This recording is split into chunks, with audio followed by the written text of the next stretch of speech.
Thoughtless Entertainment presents Bandcamp Fridays, weekly album reviews. Welcome back to Bandcamp Fridays, where every week I listen to a couple records I find off of Bandcamp, and I let you know what I think about them. This week we've got Forgotten Tomb, born in 1999 as a occult black metal band. Forgotten Tomb became mainly popular for being among the true originators of the depressive black metal subgenre. This album came out in May of 2020, so it's new to me, and this band's new to me. I've never heard of them before. They hail from Italy and are out on Agonia Records, which I believe one of the last bands we did were also on this label. So I'm gonna keep an eye out for this label because they seem to have a lot of good bands. I did not like the artwork compared to their previous albums. This one's a little bit lame. The overall feel of the album was dark, melodic, melancholy with some chill vibes. The opening track, Active Shooter, at 8.5 minutes, starts off with a cool riff and then gets your head bobbing and your foot tapping. Guitar players are playing different things. The song's definitely a journey. I like the vocalist. He has a nice black metal rasp as opposed to your normal black metal shriek. The production quality is a nice, sturdy guitar tone. The kick drum could pack a little bit more punch, and it has a nice, fat snare sound. I thought I heard a slide guitar going on in Iris House Part 1, which is pretty rare for black metal, but it sounded great. Distrust picks up the tempo a little bit at a good time because it was getting a little bit redundant. I think it was like the third song or something. They're a very chord heavy band. Nihilistic Estrangement has very cool sounding intro. I just want to sit back and smoke a joint to the song. It reminds me of Matt from Rotting Suits of Flesh, the vocalist does.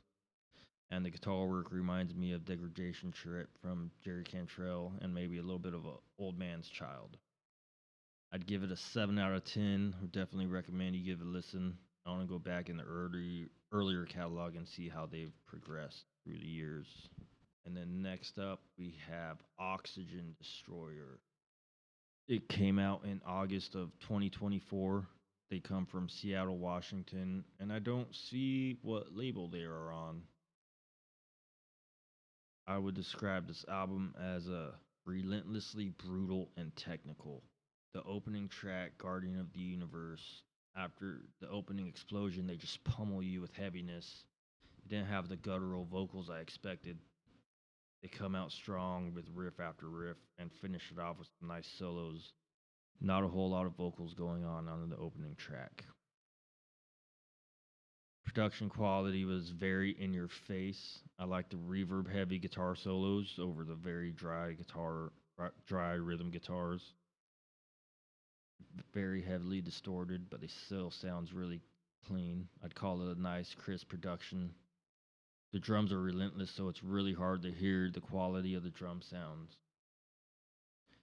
The guitar playing is very technical. The drumming is relentless and they give you no room to breathe.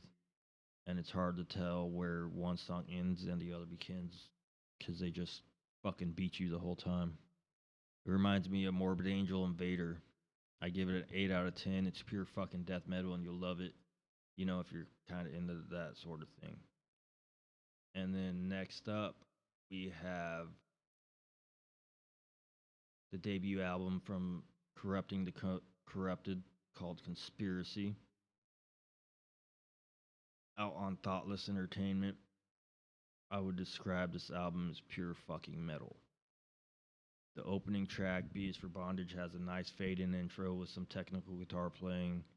The vocals show a broad range from low gutturals to high screams with some clean singing.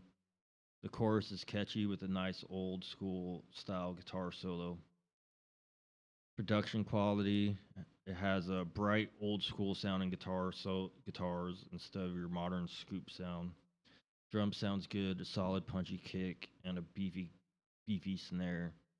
The bass sounds killer, and you can tell the bass player complements the guitars instead of just doubling them. The vocals are nice and show a broad range with different characteristics. Total Chaos is a cool old school sounding song with some dual leads and two complementing guitar solos.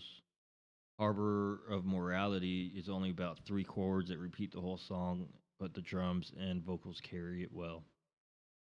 Pandemic is very thrashy, the cool melodic midsection.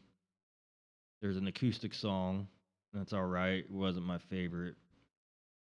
And then Hellfire picks it back up, and I think that was probably my favorite song on the record. And then New World Disorder, it's a little bit industrial with the George Bush speech going on over it, and that song's definitely a headbanger. It reminds me of Iron Maiden with their solos, and it has a little bit of everything from death metal and black and thrash. It's definitely got something for everybody. I'd give it an 8 out of 10. No two songs sound the same. The whole album moves with one track to the other. Something for everybody on this album. So give these albums a listen. Let me know what you think. Let me know of any albums you think I should check out and review. I'll see you guys next week.